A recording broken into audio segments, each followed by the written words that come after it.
Bismillahirrahmanirrahim. Assalamualaikum warahmatullahi wabarakatuh. Alhamdulillahi rabbil alamin.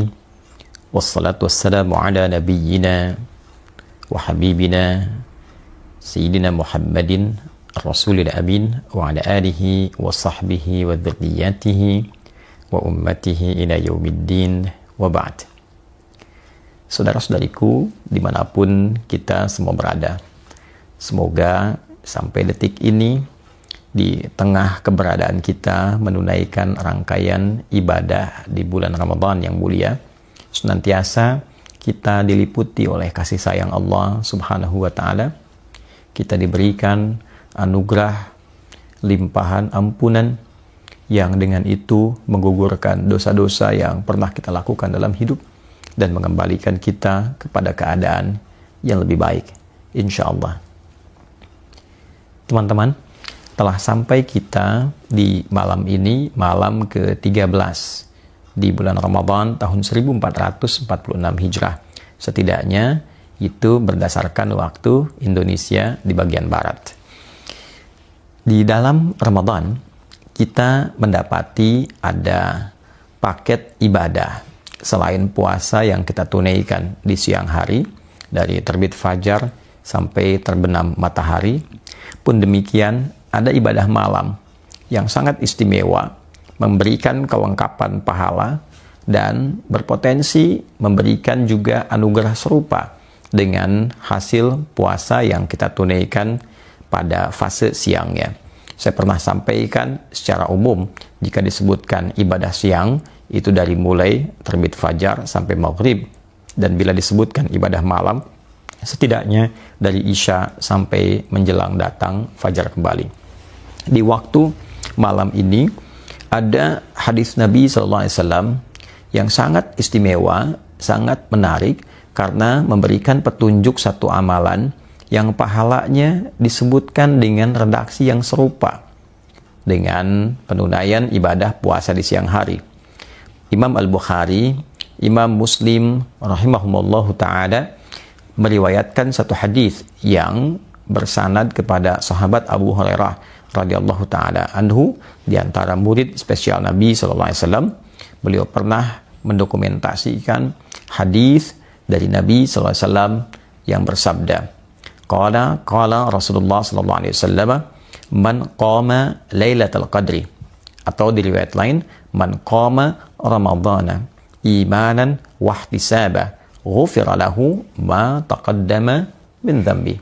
Siapapun yang menunaikan qiyam Ramadan, menunaikan salat di malam Ramadan, dan bahkan menunaikan salat ini bertepatan dengan malam Al-Qadar, dia tunaikan dengan dasar keyakinan yang kuat karena Allah Subhanahu wa Ta'ala, motivasi yang tulus untuk merubah, mengevaluasi keadaan dirinya. Ghufira lahu ma taqaddama min dhanbi, maka berpotensi amalan ini bisa menggugurkan seluruh dosa yang pernah ia kerjakan selama hidupnya. Jadi ini amalan, bukan amalan yang biasa. Amalan yang sungguh istimewa. Saat dikerjakan dengan benar, ia mampu dengan izin Allah Subhanahu wa Ta'ala menggugurkan seluruh potensi dosa yang pernah dikerjakan selama berkehidupan.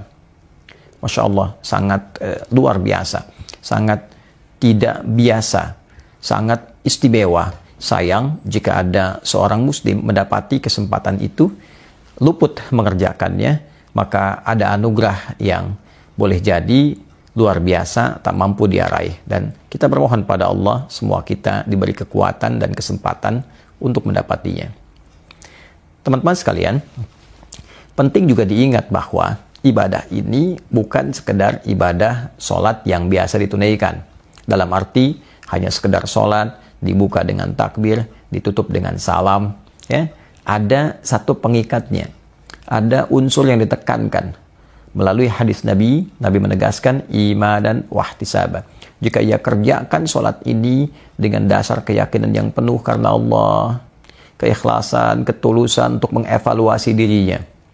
Nah, ini perlu penjelasan, ya, perlu penjabaran. Sehingga dengan penjelasan, penjabaran dimaksud, kita lebih mengerti, lebih paham. Oh, ini cara menunaikannya seperti ini.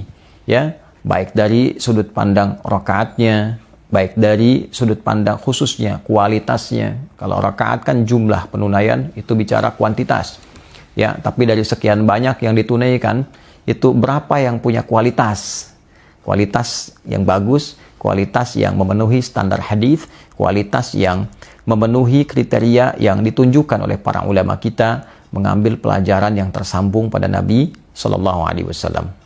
Untuk itu, sekarang kita masuki malam ke-13. Kita lihat apakah selama 12 malam, sholat yang kita tunaikan di malam-malam Ramadan ini, berapapun jumlah rakaat yang kita hadirkan, sudah menghasilkan kualitas. Nah, ini dia ya poinnya. Kualitas yang diisyaratkan oleh para ulama, diajarkan kepada kita sesuai dengan petunjuk Nabi Sallallahu Alaihi Wasallam. Dan dengan itulah kemudian kita bisa mengukur apakah sholat yang kita tunaikan ini mendapati satu kualifikasi keberhasilan yang jelas sesuai dengan standar yang diterangkan, dan kita bisa mengukur hasilnya seperti apa, dampaknya bagaimana pada kehidupan pribadi kita. Teman-teman sekalian, dari segi rakaat, Nabi SAW memberikan kelapangan. Dalam hadis riwayat Imam Muslim yang sanadnya tersambung kepada Ibnu Umar radhiyallahu taala anhuma, dari Nabi SAW, ada isyarat yang sangat memudahkan, sangat ringan ketika Nabi mengatakan salatul laili mathna mathna wa idza khasya ahadakumul fajra falyutir rak'atan wahidah. Salat malam itu setidaknya tunaikan sedikitnya 2 rakaat. Setelah itu silahkan 2 rakaat ya.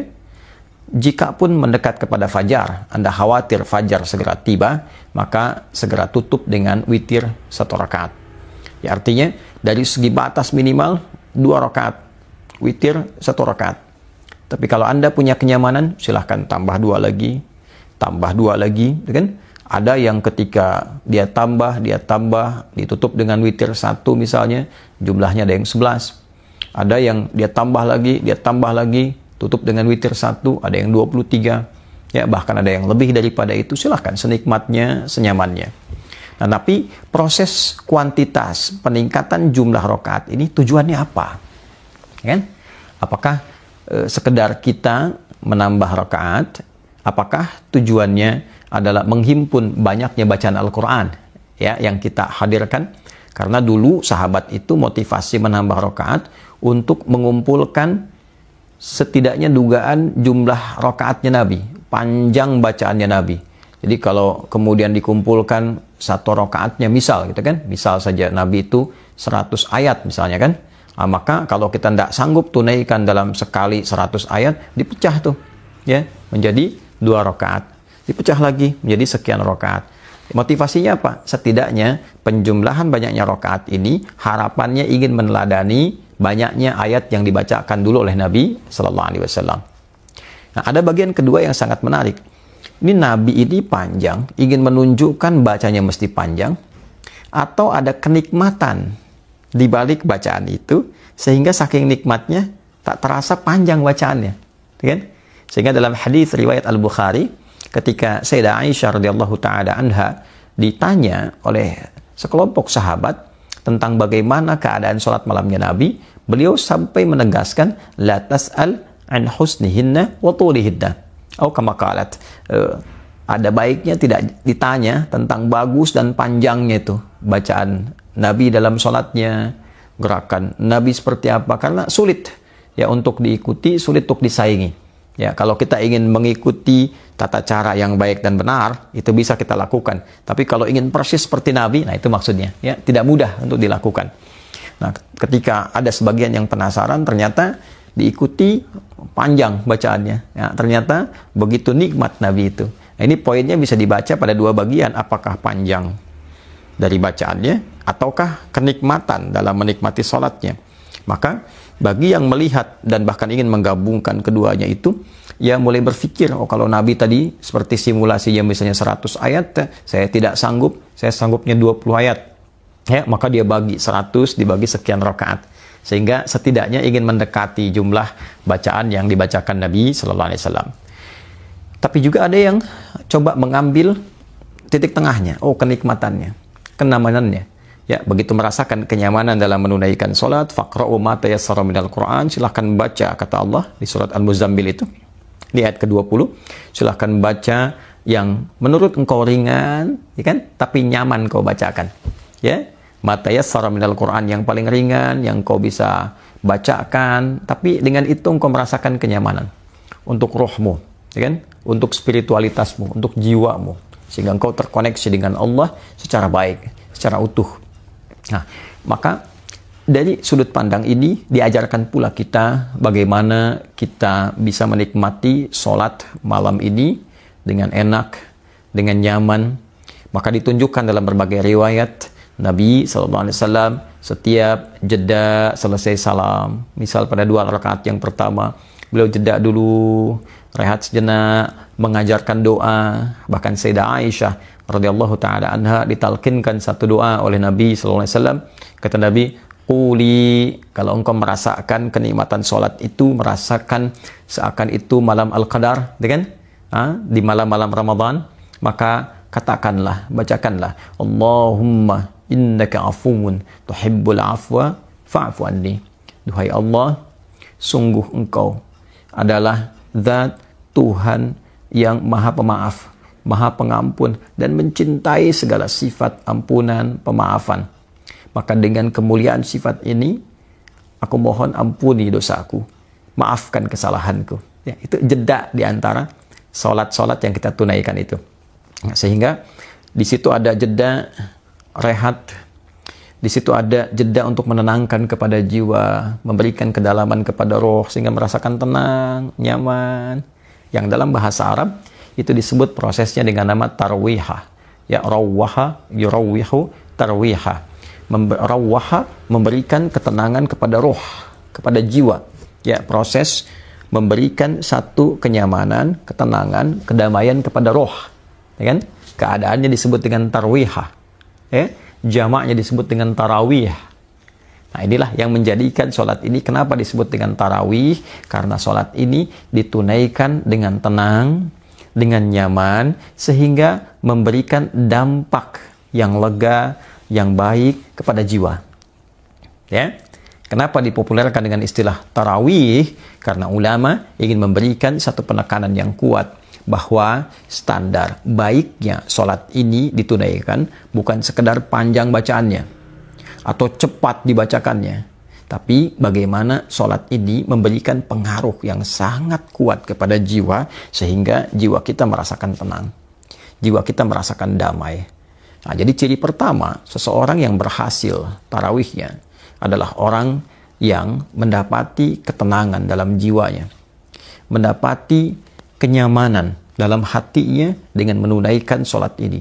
Dia sebelum sholat perasaannya biasa atau ada yang gelisah. Setelah sholat jadi lebih tenang, jadi lebih enak, lebih terkoneksi dengan Allah Subhanahu wa Ta'ala, lebih merasa memiliki Tuhan, ya, lebih damai, menghadirkan perasaan dalam jiwanya. Itulah tarawih. Itulah tarawih. Jadi setiap jeda kita rehat itu bukan sekedar kita duduk, tapi kita sekaligus memberikan suatu stimulus kepada jiwa untuk mendapatkan kenyamanan, ketenangan. Setiap bacaan kita rasakan, setiap sujud kita pasrahkan, sehingga ketika menunaikan salam, Assalamualaikum warahmatullahi, Assalamualaikum warahmatullahi, hati kita sudah merasakan ketenangan yang berbeda. Nah, ini poin pertamanya, kan? Yang kedua, ini yang cukup menarik adalah setelah salat ditunaikan, terjadi perubahan pada diri kita. Rasa ingin lebih terkoneksi dengan Allah, meningkat ibadah, merasakan lebih damai, tenang, yang dengan kedamaian dan ketenangan itu, keinginan menjadi pribadi yang lebih baik dan meninggalkan sesuatu yang tidak baik, itu lebih kuat. Nah, inilah yang dimaksud sholat tarawih ini berpotensi menggugurkan dosa-dosa yang pernah kita kerjakan dalam hidup. Jadi, bila sampai malam ke-13 ini, kita menunaikan sholat yang disebut tarawih itu, ada baiknya kita mengevaluasi. Apakah sholat yang kita tunaikan ini, satu, sudah betul-betul bermakna tarawih, tenang, bacaannya memberikan kesan kepada jiwa yang kuat, ada kedamaian yang dirasakan, ada perubahan untuk menjadi lebih baik, ya. Nah, atau setidaknya 12 malam yang lalu ada beberapa bagian dalam penunaian sholat ini yang harus dioptimalkan kembali. Alhamdulillah, kita masih diberikan kesempatan sampai malam ke-13 ini. Semoga malam ini sholat yang kita tunaikan menjadi lebih berkualitas. Sholat yang kita tunaikan lebih mengoneksikan diri kita dengan Allah Subhanahu wa Ta'ala, pencipta kita sepenuhnya, yang ditandai dengan hadirnya semangat yang kuat untuk meningkatkan amal soleh dan menghindari segala hal yang salah. Teman-teman, pada puncaknya tarawih adalah transformasi kehidupan kita yang disertai dengan komitmen untuk menjadi lebih baik setelah sholat itu ditunaikan. Orang yang tarawih akan berubah jadi orang lebih baik, baik perilakunya, baik pikirannya, dan baik juga spiritualitasnya. Orang yang tarawih dengan benar ketika terjamin di sisi Allah melalui lisan yang mulia Nabi Muhammad SAW bahwa dosanya terampuni, maka dengan itu dia akan selalu menghindari maksiat dan mencoba meningkatkan taat. Dan dengan tarawih itu, jika bersamaan dengan malam Al-Qadar ia tunaikan, maka berpotensi melipat gandakan pahala yang menghadirkan bekal yang sangat positif untuk kita kembali pulang pada Allah Subhanahu wa Ta'ala. Semoga Allah menerima sholat kita. Semoga Allah mengabulkan doa-doa kita dan mengampuni dosa-dosa yang pernah dikerjakan. Allahumma taqabbal minna salawatina wa qiyamana wa ruku'ana wa sujudana wa takhasyu'ana wa ta'abbudana wa tammim taksirana ya Allah ya arhamar rahimin innaka afuwun tuhibbul afwa fa'fu anna ya karim. Wa sallallahu ala sayyidina Muhammad wa ala alihi wa sahbihi ajma'in. Wa akhiru da'wana subhanakallahumma rabbana wa bihamdika nashhadu an la ilaha illa anta nastaghfiruka wa natubu ilaik. Alhamdulillahi rabbil alamin. Assalamualaikum